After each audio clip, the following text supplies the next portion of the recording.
오늘 귀한 4월이 되면서 귀한 목사님을 모셨습니다. 1년에 한 번 이상은 꼭 오시는 우리 귀한 목사님이시죠. 이주연 목사님 오셨는데요. 다 같이 일어나서 시편 37편 1절에서 18절까지 주의 말씀을 한 절씩 오늘은 교독해 보도록 하겠습니다. 악을 행하는 자들 때문에 불평하지 말며 불의를 행하는 자들을 시기하지 말지어다. 풀과 같이 속히 배임을 당할 것입니다. 여호와를 의뢰하고 선을 행하라. 땅에 머무는 동안 그의 성실을 먹을거리로 삼을지어다. 또 여호와를 기뻐하라. 내 마음의 소원을 내게 이루어 주시리라. 내 길을 여호와께 맡기라. 그를 의지하면 그가 이루시고 내 의를 빛같이 나타내시며 내 공의를 정오의 빛같이 하시리로다. 여호와 앞에 잠잠하고 참고 기다리라. 자기 길이 형통하며 악한 꾀를 이루는 자 때문에 불평하지 말지어다. 물을 버리며 불평하지 말라. 오히려 악을 만들 뿐이라. 진실로 악을 행하는 자들은 끊어질 것이나 여호와를 소망하는 자들은 땅을 차지하리로다. 잠시 후에는 악인이 없어지리니 내가 그곳을 자세히 살필지라도 없으리로다. 그러나 온유한 자들은 땅을 차지하며 풍성한 화평으로 즐거워하리로다. 악인이 의인치기를 꾀하고 그를 향하여 그의 일을 가는도다. 그러나 주께서 그를 비웃으시리니 그의 날이 다가옴을 보심이로다. 악인이 칼을 빼고 활을 당겨 가난하고 궁핍한 자를 엎어뜨리며 행위가 정직한 자를 죽이고자 하나. 그들의 칼은 오히려 그들의 양심을 찌르고 그들의 활은 부러지리로다. 의인의 적은 소유가 악인의 풍부함보다 낫도다. 악인의 팔은 부러지나 의인은 여호와께서 붙드시는도다. 18절. 여호와께서 온전한 자의 날을 아시나니 그들의 기업은 영원하리로다. 아멘. 앉아주십시오. 오늘 말씀 전해줄 이주연 목사님은 산마루교회 담임 목사님이시고요. 산마루 예수공동체 평창에 정말 가보고 싶고 함께 그곳에서 공동체 생활을 하고 싶은 그런 귀한 곳을 하나님께서 허락하셔서 공동체 생활을 하고 계시는 그런 귀한 아마 설교 가운데 나오시지 않을까 싶은데요. 오늘 이주연 목사님 나오셨는데 큰 박수로 우리 하나님께 감사의 박수 보내드리면 좋겠습니다.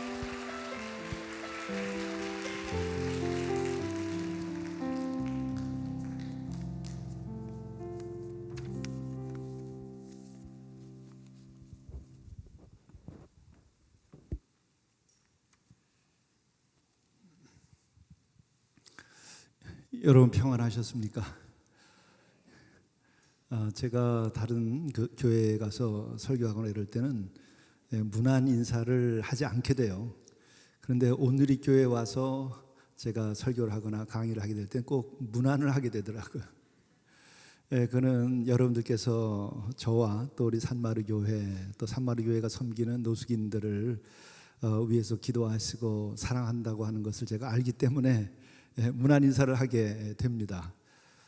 그것은 또 여러분들이 저를 사랑하는 것을 알기에 또 저도 설교를 준비하고 강의를 준비하면서는 기도를 하게 됩니다. 죄송한 말씀입니다만은 강연이나 설교하러 가게 될 때 그 청중들을 위해서 기도하는 것이 마땅하죠. 그런데 실은 어떤 때는 기도를 안 하고 설교만 준비해서 갈 때가 있고 강의만 준비해서 갈 때가 있는데 오늘의 교회에서 초청을 해서 제가 날짜가 다가오게 되면은 다가올 때 늘 기도를 하게 돼요. 뵙는 분들을 위해서 기도하게 되고 또 오늘이 목사님들을 위해서 기도하게 되고 또 오늘이 교회를 위해서 기도하게 되고 그렇게 됩니다. 근데 왜 그런 마음이 들까? 그것은 역시 그리스도 안에서 깊은 사랑의 교제가 있기 때문에 그렇고 또 제가 많은 사랑을 받고 신세를 지기 때문에 그런 것은 아닌가 이런 생각이 듭니다. 그래도 한 가지는 오늘의 교회는 하나의 교회이기도 하고 한 교파에 속한 교회이기도 하지만 교회의 규모나 또 하고 있는 이 사역이 일개 교회에 속하는 것이 아니고 이 시대에 사도행전적인 교회로서의 그 책임을 다해야 하는 사명이 있기 때문에 기도하게 되는 것 같아요. 저도 큰 교회 설교하러 가게도 되고 또 강연도 합니다만은 그 교회를 생각할 때에 커도 어떤 교회 중에 하나로 느껴지게 되는 데가 있고 또 어떤 교회는 또 작지만 하나의 교회가 아니라 이 시대의 사명을 감당하는 교회로 느껴질 때가 있고, 그런데 오늘의 교회는 큰 교회인데 동시에 이 시대에 하나님께서 책임을 맡겨서 그 책임을 다 감당하게 하는 큰 사명을 가지고 지금 역사하시기 때문에 기도하지 아니하면 안 되는 그런 마음이 있습니다. 저도 처음 오늘이 와서 첫 설교를 5년 전에 했을 때에도 그런 마음이 들었어요. 이 교회가 한 개의 교회가 아니고 사도행전적인 교회로서 21세기에 지금 사도행전 29장을 써나가고, 특별히 한국 기독교회 상황에서는 선교의 겨울이 찾아왔죠. 그런데 얼어붙은 선교의 그 바다를 깨고 나가는 쇠빙선과 같은 역할을 할 수밖에 없는 교회겠다. 그리고 그런 역할을 해오고 있구나 이런 생각을 했어요. 근데 그 가운데서도 제가 5년 이렇게 지나면서 보니까 남성분들도 훌륭한 신앙을 갖고 헌신하고, 하지만은 여성들을 보면서 여성들이 그와 같은 사명을 감당하는데 굉장히 큰 책임이 있다. 그리고 힘이 여러분들에게서 많이 나온다. 그런 여러분들이 팔다리에 힘이 좋기 때문에 그게 아니고 여러분들이 기도하기 때문에 그런 거죠. 제가 우리 마리아 행전 또 마리아에서 초대받아서 오면은 대부분이 기도하는 자리에 초대를 해주시는데, 기도하는 모습을 보면서 여기가 바로 힘이 나오는 원천이구나 이런 생각을 합니다. 근데 기도보다 더 큰 힘이 나오는 것은 없죠. 말씀과 기도. 그게 돼야 실천도 되고 이웃사랑도 되고 십자가도 지고 순교까지도 할 수 있고 그렇게 되는 거죠. 말씀과 기도가 없으면 불가능한 것입니다. 그것은 저 자신의 고백이기도 하고, 목회의 연륜이 더할수록 사람의 힘으로 되는 것이 아니고 또 어떤 사람의 집단, 정치적인 집단 혹은 심지어 NGO 뭐 이런 지금 이 시대에 중요한 역할을 하고 있는 단체들이 있는데, 또 그 뭐 기업 다 필요하고 소중하죠. 그러나 이런 이들이 추구하는 것은 하나님의 나라가 아니고 정말 우리 모두가 다 기뻐할 수 있는 좋은 평화가 있는 나라, 사랑 있는 나라는 바로 교회가 그것을 만들어 갈 수밖에 없는 것이고, 또 교회가 그것을 한다고 그럴 때에는 말씀과 기도밖에 없죠.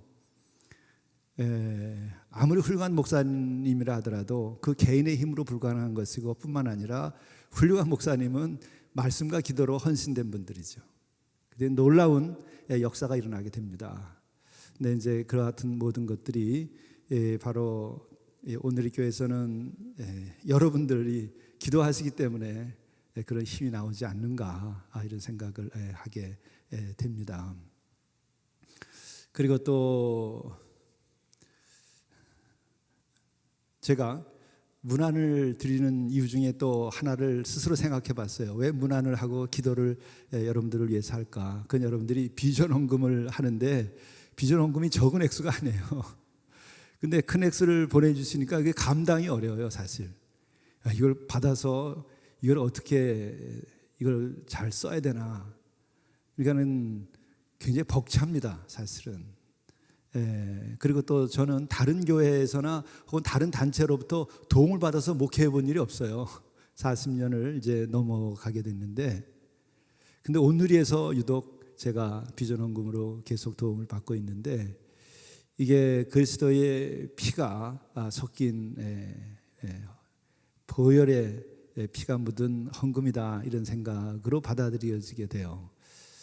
왜냐하면 오늘의 교회는 다 교회가 크지만은 다 잘 사는 분들만 있는 교회가 아니고, 제가 노숙인들 돕는 일에 와서 함께 해주는 분들 보면 정말 어려운데 어떻게 그렇게 몸을 바쳐서 헌신하시고 또 봉헌하시고 이렇게 위해서 기도하시는가.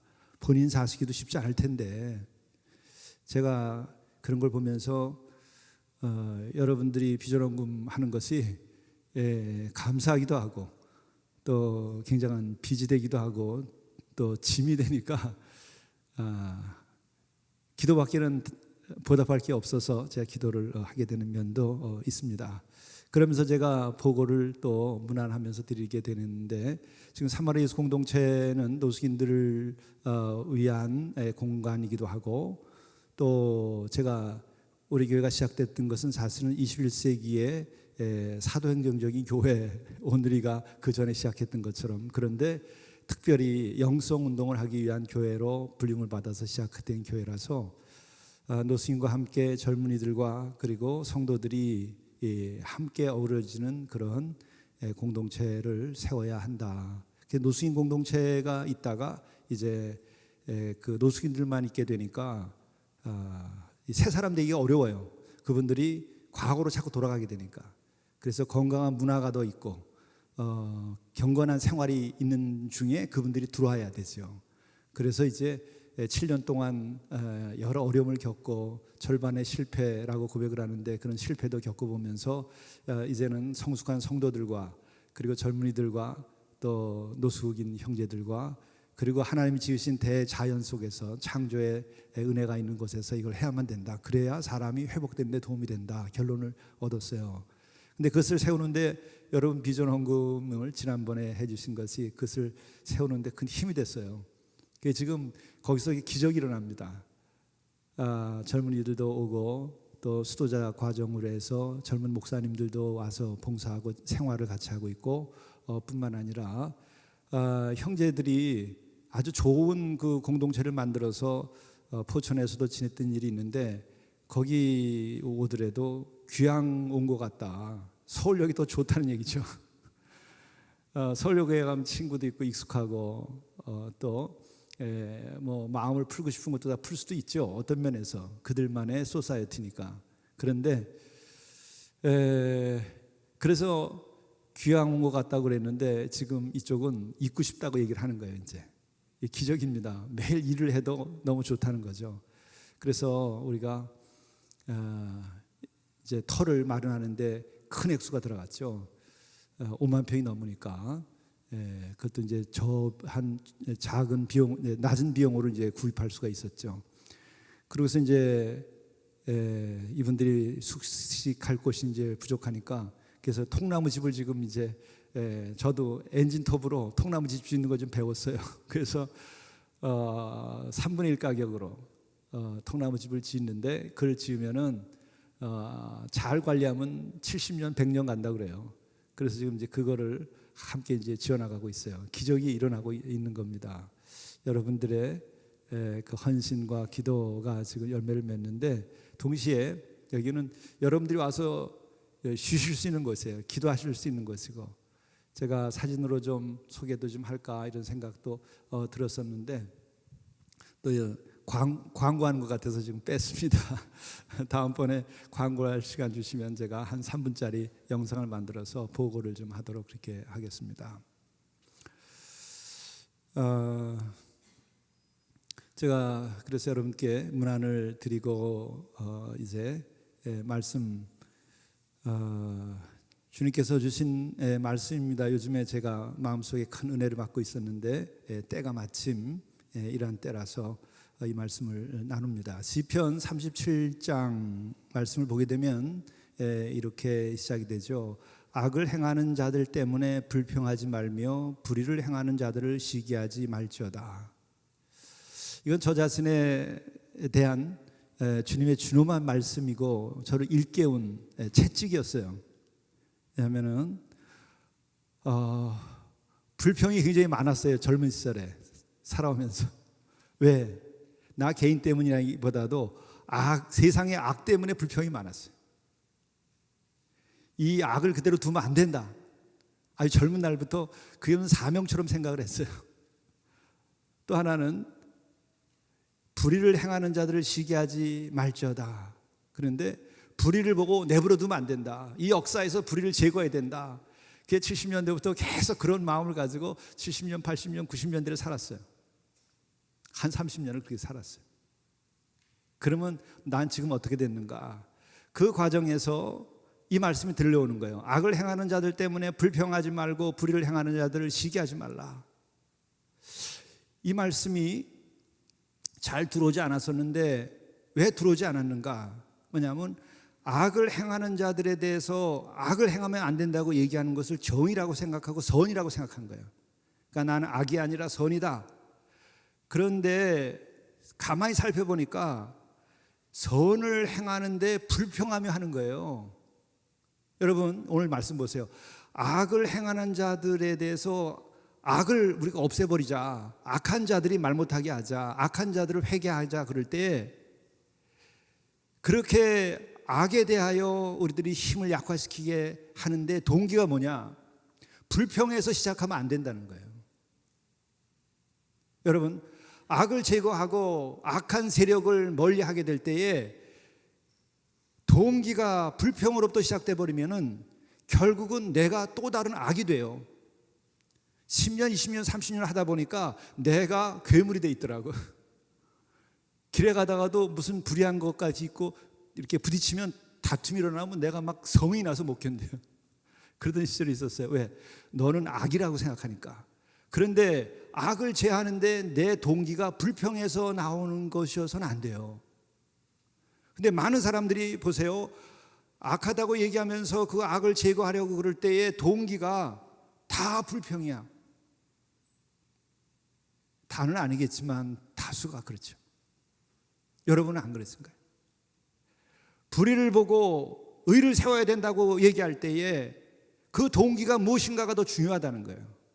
시기심 때문에 상대를 불의로 보고 불의가 없도록 하겠다 그러면 나중에 어떤 일이 벌어지느냐? 내가 불의한 자가 돼 있어요.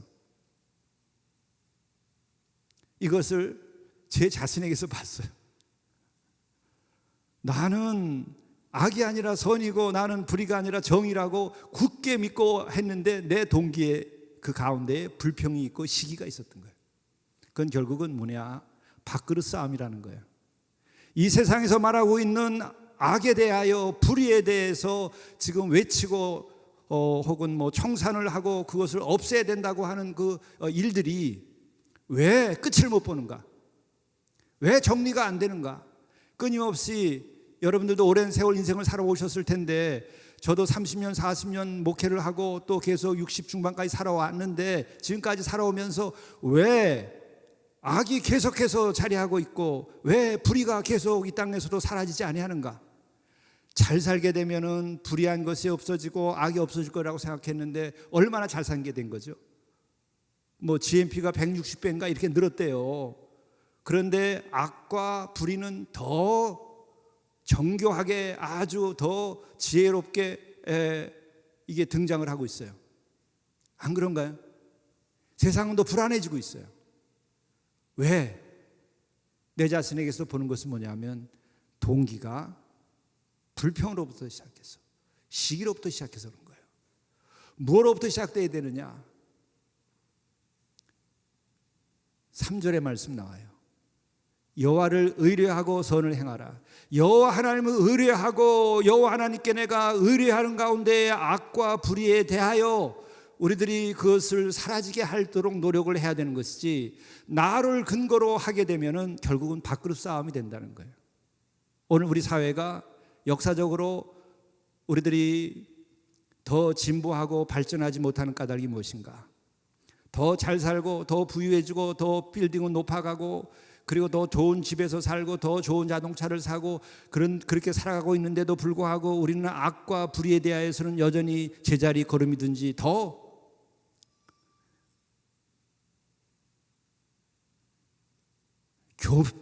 교묘하게 더 뱀처럼 남을 속여가면서 선을 위장해가면서 정의를 위장해가면서 악을 저지르고 불의를 행하고 있는 것은 아닌가? 왜? 나를 근거로 하고 나를 근거로 한다고 하는 것은 나의 이익에 반하거나 혹은 도움이 되거나 하는 것에 따라서 내가 움직이기 때문에 그런 것이죠. 나를 근거로 하는 것이 아니라 의로우시고 만물을 지으시고 섭리하시는 절대 거룩하시고 또 공의로우신 그 여호와 하나님을 의뢰하고 선을 행하지 아니하기 때문에 그런 것이죠.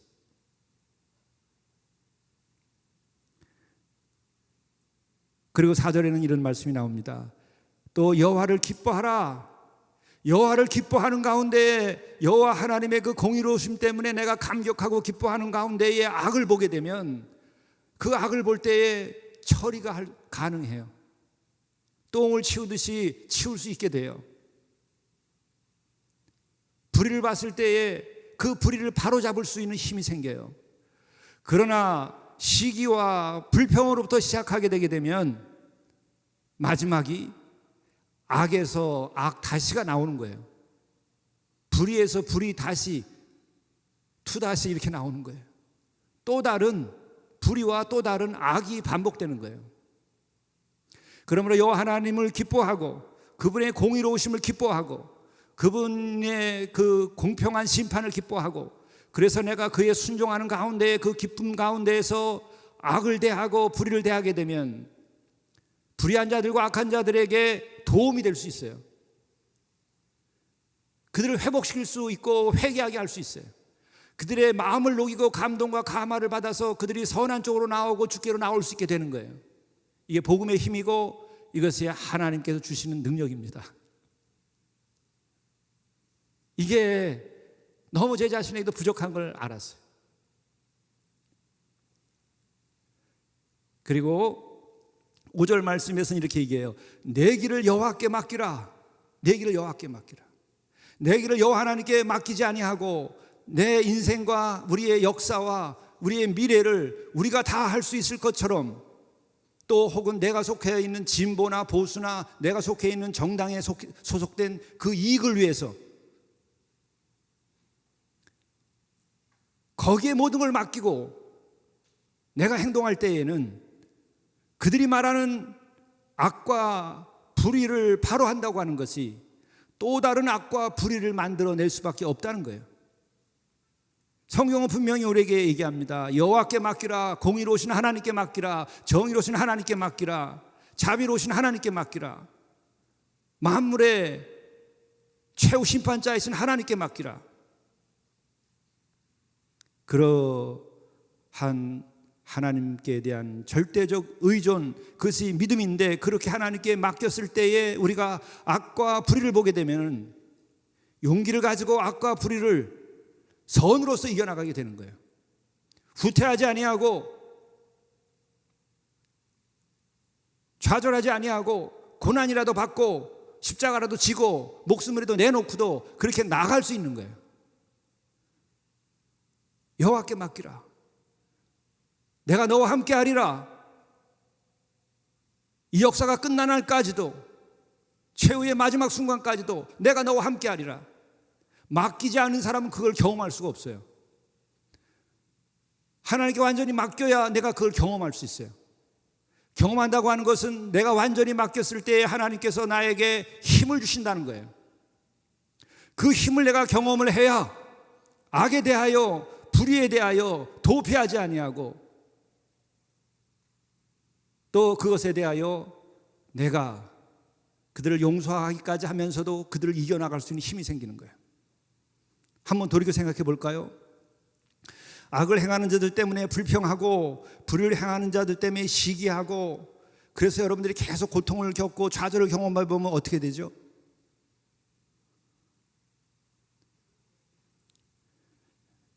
절망이 찾아와요. 그렇죠?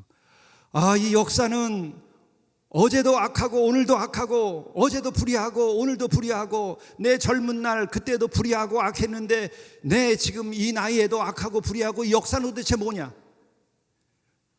100년 전에도 200년 전에도 500년 전에도 인간의 역사는 악하고 불의하고 지금까지도 이것을 없애보려 하는데 그대로 이게 진행되는구나. 어떻게 돼요? 절망이 찾아오는 거예요. 절망이 찾아오면 어떤 일이 벌어지죠? 자포자기하게 돼요. 냉소주의자가 돼요. 그래서 외면하게 돼요. 역사를 도피하게 돼요. 하나님의 요청에 대해서 응답할 수 없게 되는 거예요. 책임이라는 게 responsibility라고 그러죠. 그래서 응답한다는 말이에요. 하나님의 부르심에 역사적으로 응답하는 것이 책임이에요. 불평과 시기가 오래돼서 그게 내 마음의 영혼의 병이 되면 절망이 찾아와서 좌절해버리고 말아요. 냉소적으로 돼요. 아유, 본래 역사는 그런 거야. 본래 세상은 그런 거야. 본래 인간이라고 하는 자들은 다 그런 것들이야. 아유, 나 이제 다시는 보고 싶지도 않아. 이거는 여러분들이 개인의 생활에서도 마찬가지예요. 마음에 안 드는 사람 있죠. 아유, 걔는 정말 어디 저럴 수가 있어. 그게 심하면 저 죽지도 않아. 그렇게까지 나가면 안 되죠. 그런데 사람이라는 게 너무 힘들 때는 막 그런 소리가 또 나올 수 있게 되는 거예요. 아유, 빨리 갔으면 좋겠다. 그건 뭐죠? 절망의 표현이에요. 내 자신이 냉소적으로 내가 주저앉은 거예요. 아주 의기소침하게 되는 거예요. 그러면 하나님께 주신 우리들의 인생, 하나님께 주신 우리들의 가정, 하나님께 주신 이 역사에서 우리가 악을 쇠하게 하고 불의를 물쳐 나가게 하고 그리고 선과 공의가 서게 하는데 우리가 책임을 할 수가 없는 거예요. 또 절망이 깊어지면 어떻게 되죠? 그 다음에 일부의 사람들은 이제 폭력을 쓰기 시작하는 거예요. 폭력은 절망의 산물이에요. 이 인간들, 저 무리들, 저것들 없애버리자. 막 폭탄을 던지고 기관총을 쏘고 사람들을 못 살게 구는 거죠. 그러나 하나님께서는 어떻게 하는 거예요? 끝까지. 하나님의 명령은 딱 두 가지. 내 마음을 다하고 목숨을 다하고 뜻을 다하여서 주 너희 하나님을 사랑하라. 하나님을 사랑하는 것과 내 이웃을 내 몸처럼 사랑하라 하는 거예요. 절망하는 사람들은 하나님을 사랑할 수 없고 이웃을 사랑할 수 없어요. 그 사랑을 잃어버리면 악과 싸워서 이길 수가 없고 불의와 싸워서 이길 수가 없어요. 그 사랑을 잃어버리면 여러분들이 미워하는 그 대상을 이겨낼 수가 없어요. 그 사람한테 져요. 나와 인간관계가 꼬인 사람들이 있어요. 가정 내에서도 그렇고 또 직장에서도 그렇고 사회에서도 그렇고 어떤 정치적인 입장에서도 그렇고 또 경우에 따라서는 남편이 또 그럴 수도 있고 아내가 그럴 수도 있고 어떻게 이걸 이겨나갈까? 절망하면 이길 수 없어요. 불평에 머물고 시기에 하는데 머무르면 이겨나갈 수 없어요. 마지막에 절망하고 헤어집시다. 이렇게 나오는 거예요. 아니면은 자폭하는 거예요. 너 죽고 나 죽고. 그게 사회적으로는 테러가 일어나는 것이고 가정적으로는 뭐 더 말씀 안 드려도 알겠죠. 너무나 큰 비극이 일어나는 거예요. 그럼 이것도 저것도 아닌 진정한 것은 뭐냐? 사랑이라는 거예요. 그런데 그 사랑은 나로부터 시작될 수가 없어요. 우리는 성경에서 얘기하고 있는 그 사랑이 아니라 거의 애정 그런 거죠. 육적인 거죠. 그래서 내가 손해보고 어려우면 등을 돌리게 돼 있어요. 그건 너무 나무랄 거 없어요. 인간은 그래 약한 거예요. 그래서 먼저 하나님을 사랑하라고 얘기하는 거예요. 하나님을 사랑하는 것은 뭐냐면 작은 우리의 사랑의 불꽃이 하나님의 크신 사랑을 받게 하는 거예요. 여러분들이 문 열고 나가면은 하늘에 지금 봄볕이 확 내리쬐요.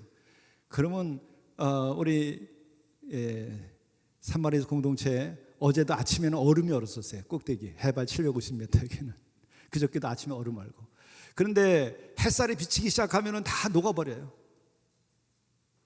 마찬가지로 우리가 작은 하나님을 대한 사랑이라고 하는 것은 문을 열고 나가는 정도의 힘이에요. 그래서 봄볕 아래 서게 되면은 하늘에서 햇살이 내려 비치게 되며 그 내려 비친 봄볕이 이 만물을 살려내는 거예요. 여기도 지금 다 꽃이 폈어요. 여기. 그리고 얼음이 녹고 우리는 얼음이 녹는데 여기 벌써 꽃이 져가더라고요. 이게 다 뭐예요? 하늘의 빛을 받아서 그런 겁니다. 마찬가지로 우리가 그와 같은 빛과 사랑과 생명을 얻으려면 작은 문을 열고 밖으로 나갈 수 있는 하나님을 사랑하는 마음이 필요한 거죠. 그게 기도, 사랑. 기도가 사랑이에요. 하나님께 대한 사랑.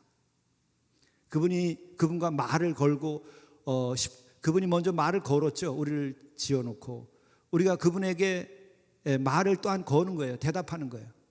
그 대답이 그 말을 걸고 그 말이 계속 이어질 때에 그게 기도가 되는 것이고 그것이 사랑의 이야기가 되는 거예요. 우리가 누구에게 말을 걸어요. 그 진실이 깊어지면 사랑이 되는 거예요. 마찬가지로 그렇게 작은 것이지만 하나님과의 사랑이 시작되면 하나님께서 가지고 오신 큰 사랑이 임하면 이웃을 내 몸처럼 사랑하게 되는데, 이웃이라고 하는 것이 가장 가까이 사는 사람이고 그게 남편이고 아내고 자식이고 이렇게 되는 거죠. 내가 교회 와서 기도를 많이 하는데 내 남편과의 갈등을 극복하기 어렵다. 그럼 더 많이 기도하셔야 돼. 더 하나님의 사랑을 필요로 하는 거예요. 내가 자식을 속을 썩이는데 견디기가 어렵다. 기도하셔야 돼요. 근데도 어렵다. 그러면 아직 하나님의 사랑을 덜 받으신 거예요. 더 기도해요. 그거 말고 다른 방법 없습니까? 더 좋은 방법이 있으면 성경에 나왔게요. 더 좋은 방법이 없어요. 저도 뭐 크게 학문을 이루고 공부하지는 못했어도 40년 목회를 해서 경험은 많죠. 그런데 심리학책, 상담책 다 도움이 돼요. 근데 결정적으로 그런 상담이나 심리학책의 한계가 있어요. 뭐냐? 다 맞는데 누가 나에게 힘을 줄 거예요?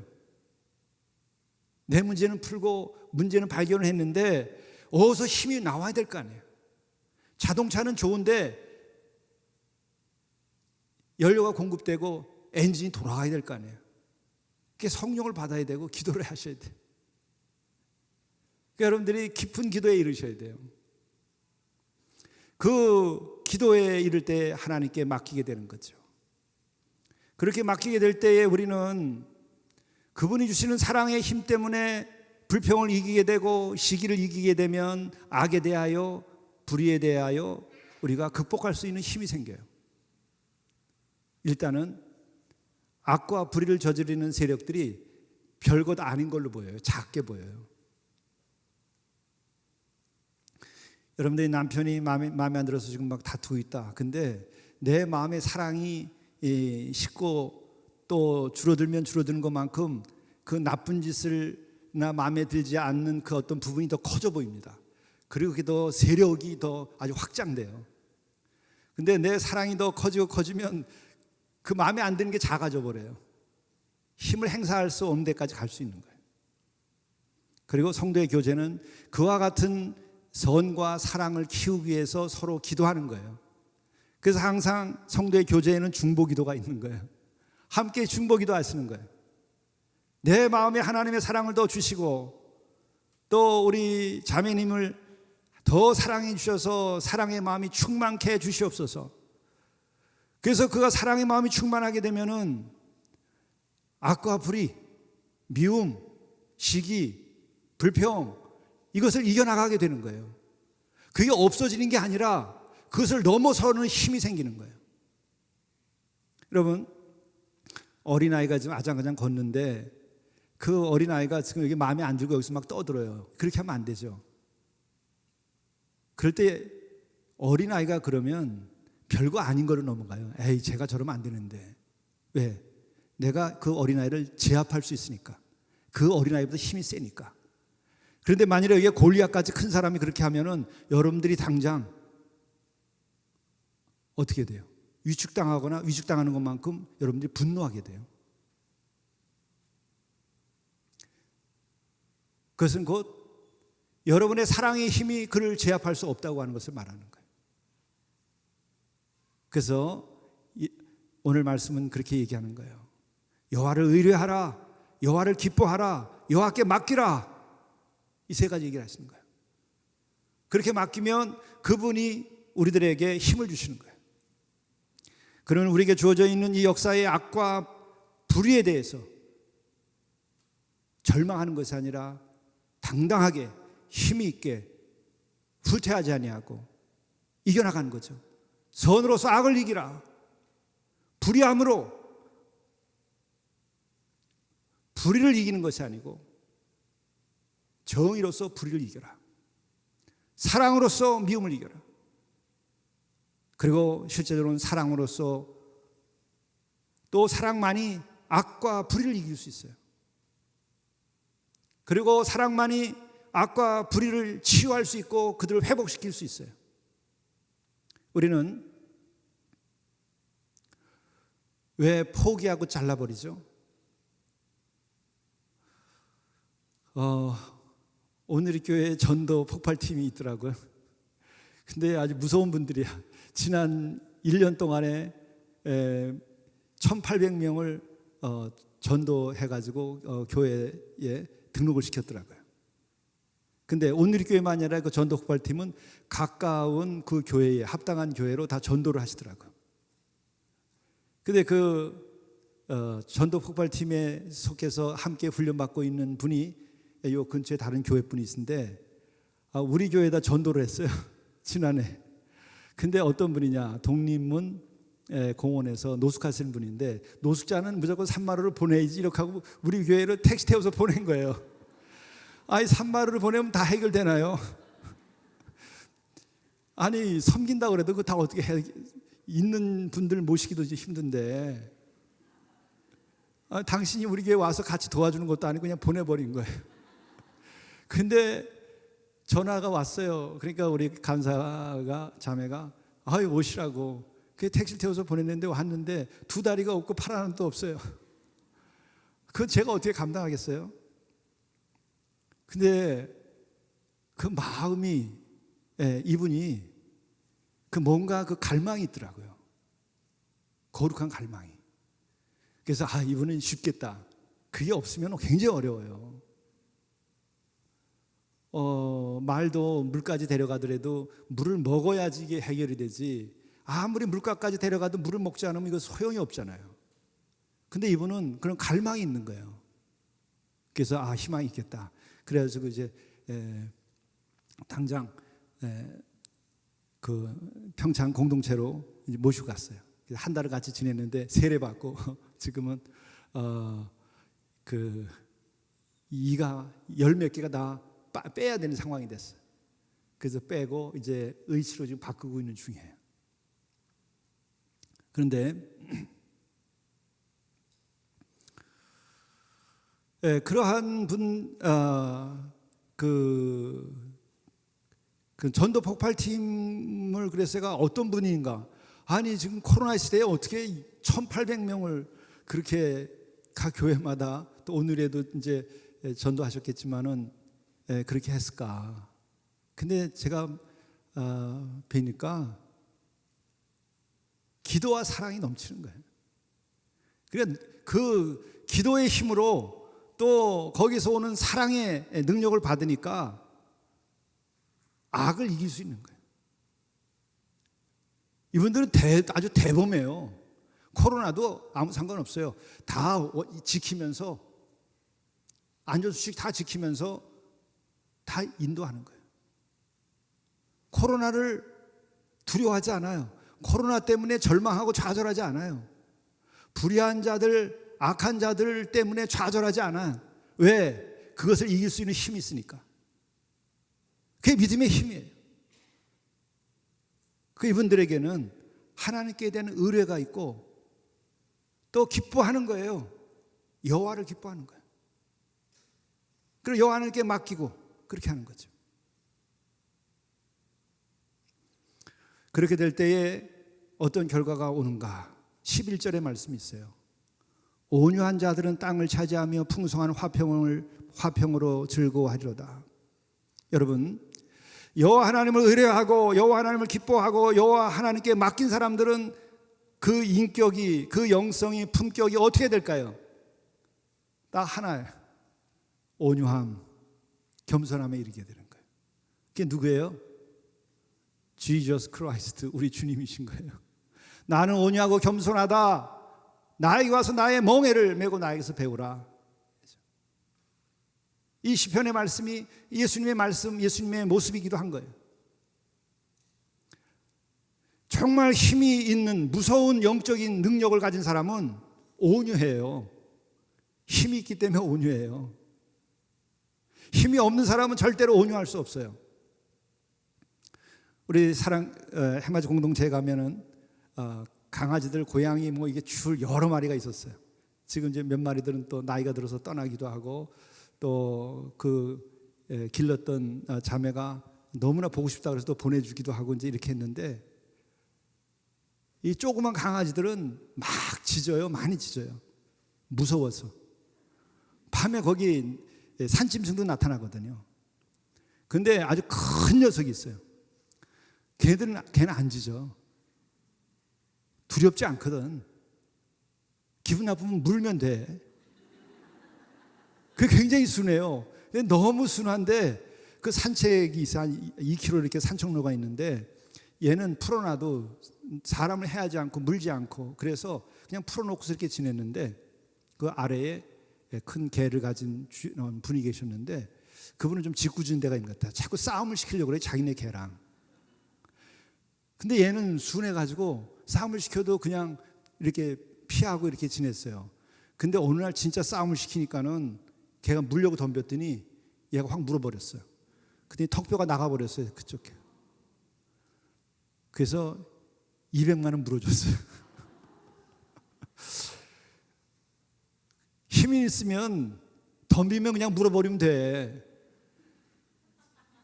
근데 힘이 없으면은요, 계속 짖어대요. 계속 불평하고, 계속 시기하고, 계속 말이 많아. 근데 사랑의 힘이 넘치면은 이거 아무것도 아니야.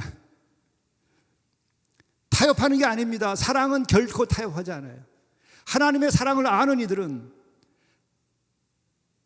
무엇을 믿게 되죠? 의의 최후 승리를 믿노라, 이렇게 되는 거예요. 의의 최후 승리를 믿기 때문에 불평하지 않고 시기하지 않고 악과 불의에 타협하지 않고 그들에게 밀리지 않아요. 내가 오늘 고난을 받고 내가 불의한 자들로부터 짓밟힘을 받고 악한 자들에 의해서 내가 뺨을 맞아도 흔들리지 않는 거예요. 물러서지 않아요.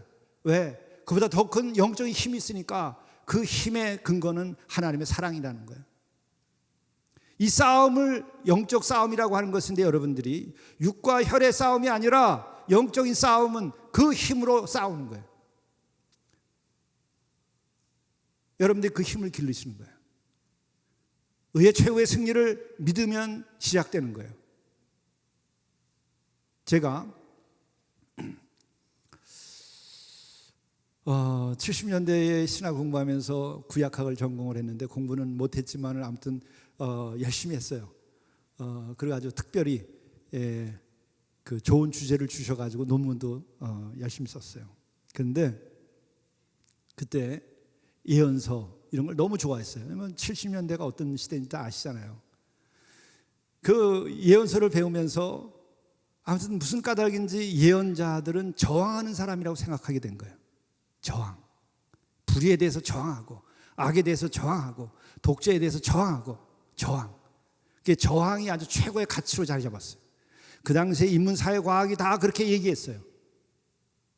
근데 세월이 지나고 10년, 20년, 30년이 지나면서 깨달은 게, 찾아온 깨달음이 있어요. 예언자는 저항하는 사람일까?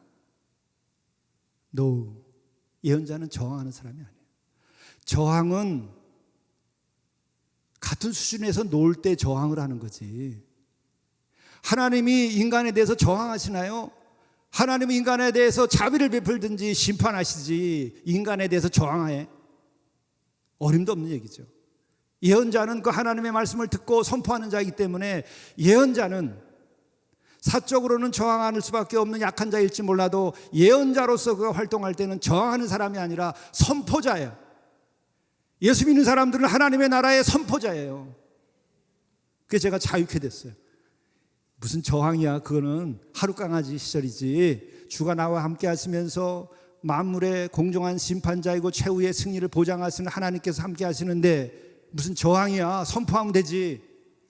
이기고 싸우는 건데 왜 밀려? 이런 생각이 들더라고요. 그러니까 자유케 되더라고요.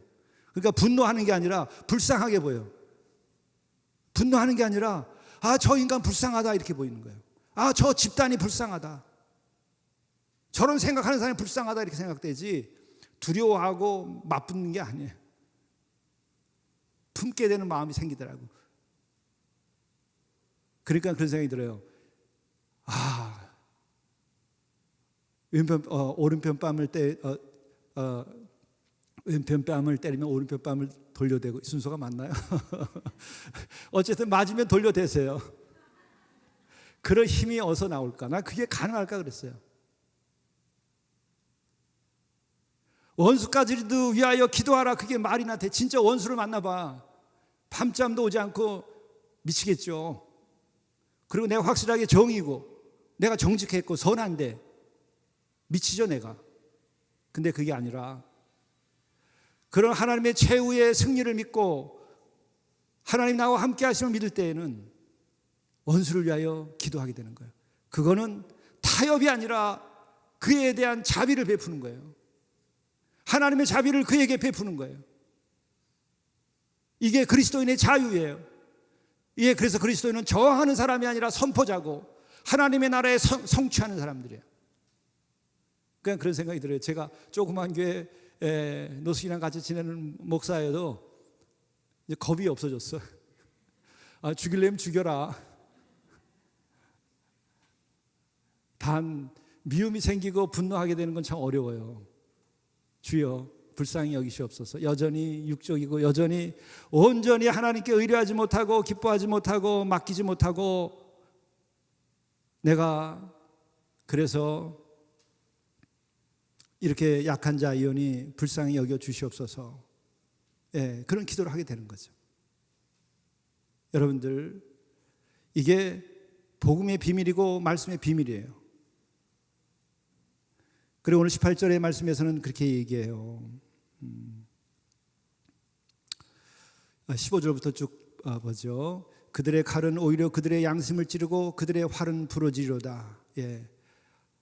여러분, 악을 저지르는 사람으로 우리가 보이고 불의를 저지르는 사람으로 우리가 보일지라도 그 악을 저지르는 사람과 만나서 얘기해보고 불의를 저지르는 사람과 만나서 얘기해보면 그 사람들은 무엇을 확신해요? 자신들의 의와 정의를 확신합니다. 그들은 그러한 잘못된 확신으로 인하여 그들이 칼을 쓰는데 그 칼로 양심을 찌르게 되고 그들의 활은 부드러지리로다. 이렇게 되는 거예요. 의인의 적은 소유가 악인의 풍부함보다 낫도다. 의인의 적은 소유가 악인의 풍부함보다 낫도다. 악인의 팔은 부러지나 의인은 여호와께서 붙드시는도다. 왜요? 의의 최후의 승리를 보장하신다는 거예요. 뭘로 알았어요? 예수 그리스도의 십자가의 죽음과 부활을 통해서 우리가 확신한 거예요. 하나님이 완전하게 계시한 거예요. 이미 우리는 이기고 싸우는 거예요. 십자가와 부활을 봤기 때문에. 도망쳤던 제자들도 다시 돌아와서 모든 걸 다 바쳤어요. 순교자는 패배자가 아닙니다. 순교자는 희생자가 아닙니다. 순교자는 진리의 승리자예요. 순교자는 하나님 나라의 승리자인 거예요. 왜? 그들에게는 영원한 생명이 보장되어 있고 의의 최후의 승리를 보장하시는 하나님의 품 안에 있기 때문에. 역사가 끝나는 날 하나님은 분명하게 계산하시는 거죠. 그리고 여호와께서 온전한 자의 날을 아시나니 그들의 기업은 영원하리로다. 온전한 자의 날. 그게 어떤 사람이에요? 정의롭고 선하고 그렇게 확신하는 것이 아니라 거기에는 악이 있어요. 거기엔 불의가 있어요. 그게 아니라 여호와를 의뢰하고 여호와를 기뻐하고 여호와께 모든 것을 맡기고 그로 인하여 그 스스로는 온유함에 이른 그 사람들. 그게 온전함이에요. 그들의 삶의 길, 그들의 삶의 근거, 그들이 속한 나라, 그들이 속한 공동체, 그들의 가정, 기업은 영원하리로다. 하나님께서 최후의 승리와 또한 그들의 삶을 보장하신다는 거죠. 우리는 이 길을 가고 있는 것입니다. 여러분들이 그 길을 가면 여러분의 가정이 영원하리로다. 여러분 교회에서 여러분이 이런 길을 가게 되면 하나님이 세우신 이 교회는 영원하리로다. 우리가 이 땅의 복음화를 성취하고 이렇게 우리들이 기도하며 이 땅에서 주의 뜻을 선포하고 하나님 나라를 선포하고 나간다면 이 땅은 영원하리로다. 그러나 그렇지 아니할 경우에는 그들이 아무리 정의를 말하고 아무리 선을 말해도 그것은 또 다른 악을 저지르는 결과를 가져오게 됩니다. 여호와를 의뢰하고 여호와를 기뻐하고 여호와께 맡기라. 아멘. 그렇게 가시기 바랍니다. 할렐루야. 예, 기도하시겠습니다. 우리의 연약함을 불쌍히 여겨 주옵소서. 우리의 믿음 없음을 불쌍히 여겨 주옵소서. 우리의 부족함을 불쌍히 여겨 주시옵소서. 그래서 우리는 더 이상 불평하지 않게 하시고 시기하지 않게 하시고 오직 여호와 하나님을 의뢰하고 기뻐하고 맡김으로 악을 넘어서게 하시고 불의를 넘어서게 하시고 의의 최후의 승리를 믿고 나가도록 인도하여 주옵소서. 또한 우리 자신들이 하늘아버지 한없는 사랑의 힘을 입어서 온유한 자 되게 하시고 온유함으로 땅을 차지하고 온유함으로 역사를 차지하고 온유함으로 하나님의 나라를 이루고 온유함으로 화평을 이루고 온유함으로 평화를 즐거워할 수 있는 우리 모두가 되게 인도하여 주옵소서. 이 민족 이 나라에 함께 하셔서 이 나라에 살고 있는 모든 백성들이 하나님을 경외하고 하나님께 나오게 도와주시고 회개할 자들이 마땅히 회개하도록 인도하여 주시고 그로 인하여 우리 모두가 다 온유한 자로서 삶을 살아가게 하시고 서로가 서로를 존귀히 여길 수 있도록 인도하여 주옵소서. 또한 모든 악한 자들이 자기 자신을 돌이켜보며 회개의 놀라운 역사를 우리에게 허락해 주옵소서. 또한 악한 자들은 그 악함으로 인하여 스스로의 양심을 찔러 그들이 돌이킬 수 있게 은혜를 베풀어 주옵소서. 오직 의의 최후 승리를 믿고 하나님의 나라를 선포하며 하나님의 나라 그 평화를 만들어가며 또한 그 사랑을 성취해 나가는 우리 온누리 교회가 되도록 인도해 주시고 또 우리 마리아들이 되도록 인도하여 주시옵소서. 부활로서 의의 최후 승리를 보여주신 우리 구주 예수 그리스도의 이름으로 간절히 기도드리옵나이다. 아멘.